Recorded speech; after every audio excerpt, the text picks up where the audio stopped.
धनगर समाजाला अनुसूचित जमातीत आरक्षण मिळावे या मागणीसाठी सकल धनगर समाज कृती समितीच्या वतीने सोमवार दिनांक 27 ऑगस्ट रोजी सिन्नर तहसील कार्यालयावर मेंढरांसह विराट असा मोर्चा काढण्यात आला होता। सिन्नर तहसील कार्यालयावर या मोर्चाचे सभेत रूपांतर झाले। विविध क्षेत्रातून यावेळी मोर्चाला पाठिंबा देण्यात आला व आपल्या मागण्यांचे निवेदन देण्यात आले। सोमवार दिनांक 27 ऑगस्ट रोजी सकाळी 11 वाजेच्या सुमारास शहरातील आडवा फाटा भागातून या विराट मोर्चाला सुरुवात करण्यात आली। सकल धनगर आरक्षण कृती समितीच्या वतीने काढण्यात आलेल्या या मोर्चात येळकोट येळकोट जय मल्हार, पिवळा झेंडा फडकला, धनगर राजा धडकला, आरक्षण आमच्या हक्काचं नाही कुणाच्या बापाचं, बस झाले राजकारण आता फक्त आरक्षण यांसारख्या घोषणा देत तमाम धनगर समाज बांधवांनी सिन्नर शहर दणाणून सोडले। बस स्थानकावरील महात्मा फुले पुतळ्यास पुष्पहार अर्पण करून मोर्चा छत्रपती शिवाजी चौकात शिवरायांच्या पुतळ्यास मानवंदना करून वाळवेस येथील डॉक्टर बाबासाहेब आंबेडकर पुतळ्याजवळ पोहोचला। तिथे डॉक्टर बाबासाहेब आंबेडकर यांच्या पुतळ्यास अभिवादन करून मेंढ्यांसह मोर्चा सिन्नर तहसील कार्यालयावर धडकला व या ठिकाणी मोर्चाचे सभेत रूपांतर झाले। त्याआधी धनगर समाज बांधवांनी तहसील कार्यालय आवारात आपले पारंपरिक नृत्य सादर केले।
आज आपण येथे सर्व सिन्नर या ठिकाणी आलात त्याबद्दल मी प्रथम तुम्हाला माझ्या मानाचा जय मल्हार।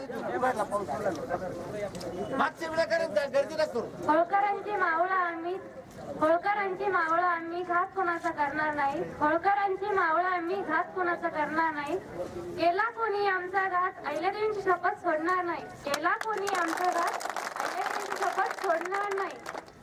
समाजाला आरक्षणाचे आश्वासन देऊन 4 वर्ष झाली तरीही अजून आरक्षण मिळाले नाही, परंतु हे सरकार आपली फसवणूक करीत आहे। त्यामुळे आपल्या या धनगर समाजाने एकत्रित येऊन एकजूट होऊन सरकारला दाखवून द्यायला पाहिजे की आम्ही पण एकजूट आहोत।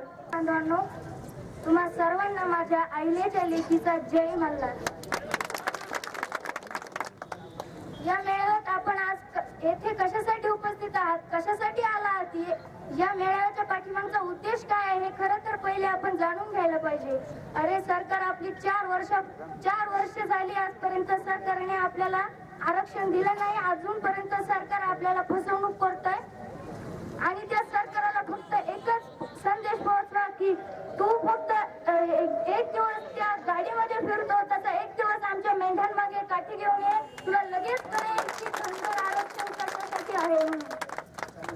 की सगळे धनगर बांधव एकत्र यावा आणि एकजुटीने एकत्र होऊन आपल्या समाजाच्या समस्यांवर निर्भीडपणे उभे राहावे। आणि माझा एकच मुद्दा आहे की आरक्षणाचा, आणि हे आरक्षण आपल्याला केव्हा मिळणार, कधी मिळणार हे आरक्षण। आणि अरे एक लक्षात ठेवा, आपले मुंडे साहेब जर